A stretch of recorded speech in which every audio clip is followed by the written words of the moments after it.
If you've been paying attention to the entertainment scene recently, you may have noticed a uptick of AI propaganda that has been happening, especially with people saying that AI is going to be used as a very useful tool in filmmaking to be able to do things that we have never done before, aka AI generation. And a lot of people believe that because they say it's just a tool, that that is all it will be used for, and they can sleep and lay their heads on a pillow knowing that their movies aren't really made by AI. I'm here to tell you that we are heading in a completely opposite direction of that, where full battle scenes, full sequences are going to be AI generated, and I point no further than to these articles here. I want to first talk about Ben Affleck. Let's go ahead and say it first and foremost. Fuck you, Ben Affleck. You're a piece of shit. I thought that you really wanted to push back against the AI process in filmmaking, but that doesn't seem like it's true now, does it? Because here we have Ben Affleck selling Netflix a $587 million company, his AI film tech, Interpositive. Now, you might be saying, oh, well, hey, he's trying to just make some money, make a bag. He's following the trends. Ben Affleck's always known about Netflix becoming a thing and all these things like that. Really? It's focused on developing AI-powered tools built by and for filmmakers, using new technology to protect and expand creative choice. If that isn't a big load of bullshit, I don't know what is. What is the creative choice? Is that the prompts that you are giving to the AI for it to generate it? Well, it came from my brain, so I must have generated it. No, that does not count. You are not creative if you need a computer's assistance in coming up with visions for your idea. There's been a lot of pushback on my George Lucas AI video about how, oh, well, I'm an artist and I just like to AI generate a picture and then I follow along with that picture and then I just draw the thing that the AI created. Well, then you weren't creative enough to make that picture or draw it yourself. So your art is soulless. It is soulless, and we will all know that as the viewer. This is the power that we have. We are so powerless in almost every level of AI, government programs, trying to shut it down to make it so we can see an AI tag on everything. That has not even happened yet. And we're still already getting this implemented in. So you might be saying, well, they just bought it and they said, oh, it's the early days.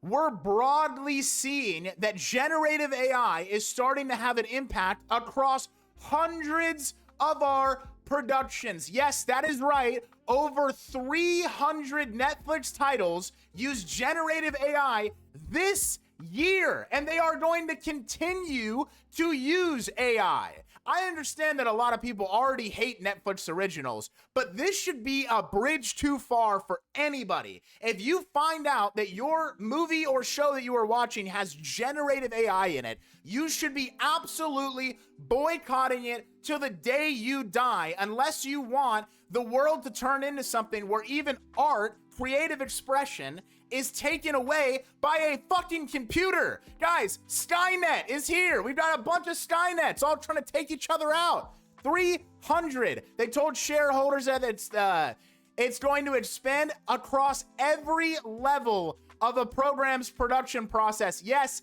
every level, from its concept and pre-visualization to post-production and release. Netflix does not want anybody involved with any of this shit.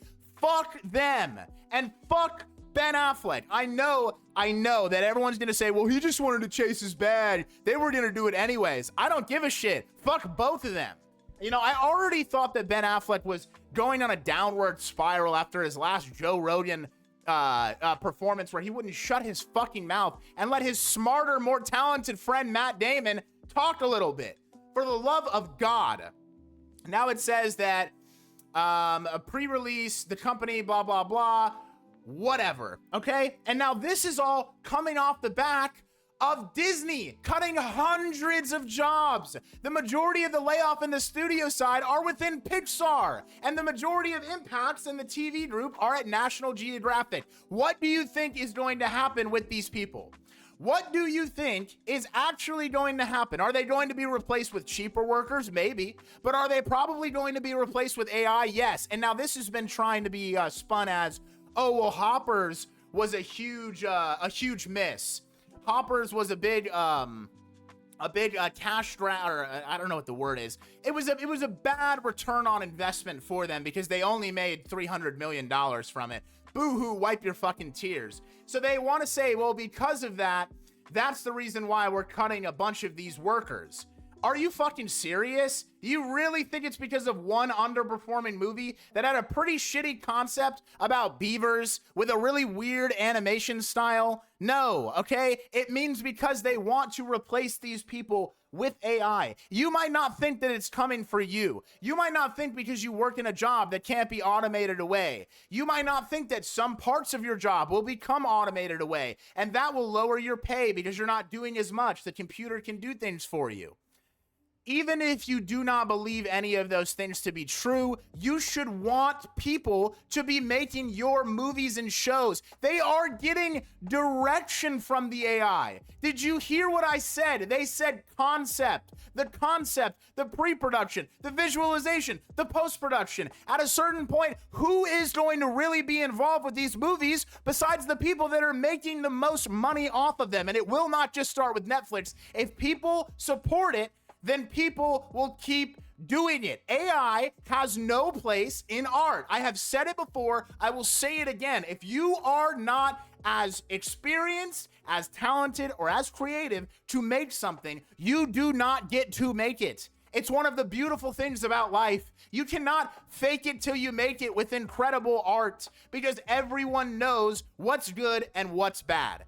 If Christopher Nolan had used AI to generate the Cyclops and Cersei and all of these crazy things that happen in that film, no one would give a shit. They would go, oh, whoever wrote the prompt was really good. It's impressive because they built a 200-foot fucking Cyclops and used VFX, or not even VFX, practical effects for it. That is why it's cool. It is not cool that you can go into ChatGPT and make yourself up a fucking picture of a cat and be like, look at this shit. I drew a picture of a cat because I traced the lines that the AI gave me. No, you did not. You are not talented, and I speak for all members of Netflix that have anything to do with this. Go fuck yourself, you talentless money-grubbing hacks. At the end of your life, when you're laying on your deathbed and your children are looking at you saying, Pa, what's one thing that you're so glad that you did? Do you think you're gonna say, I'm so glad I took work out of all these artists' hands and turned art into soul-sucking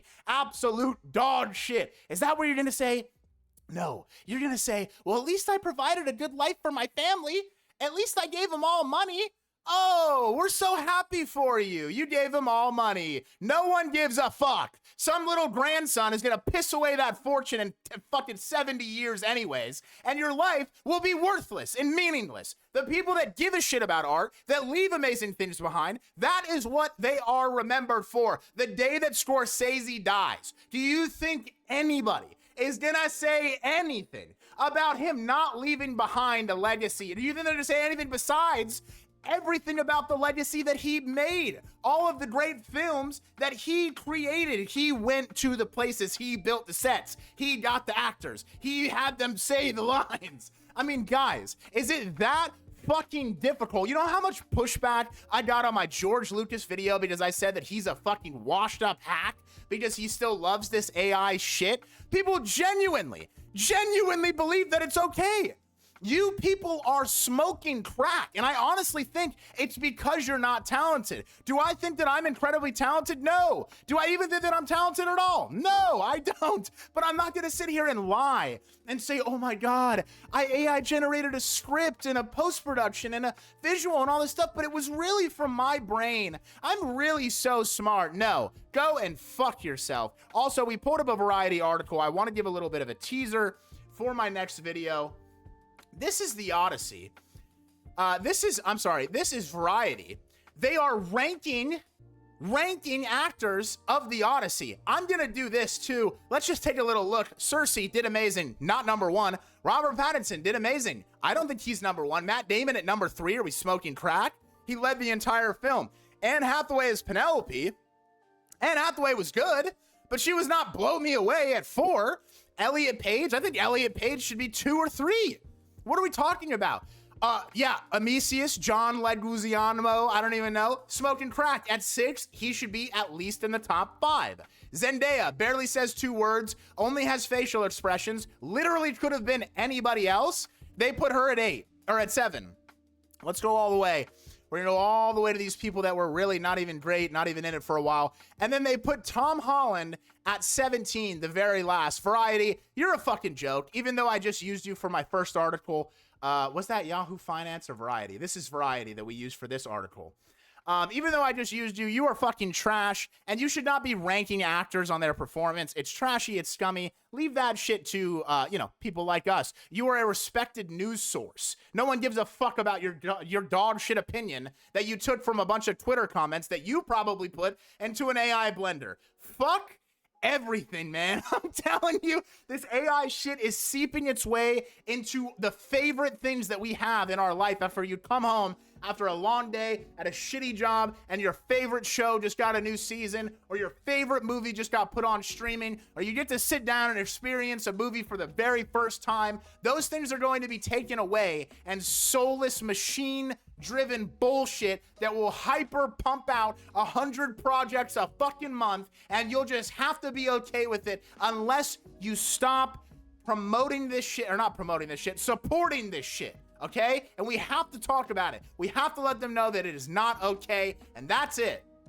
That's all I got. I don't really know what else to say. Bye-bye now.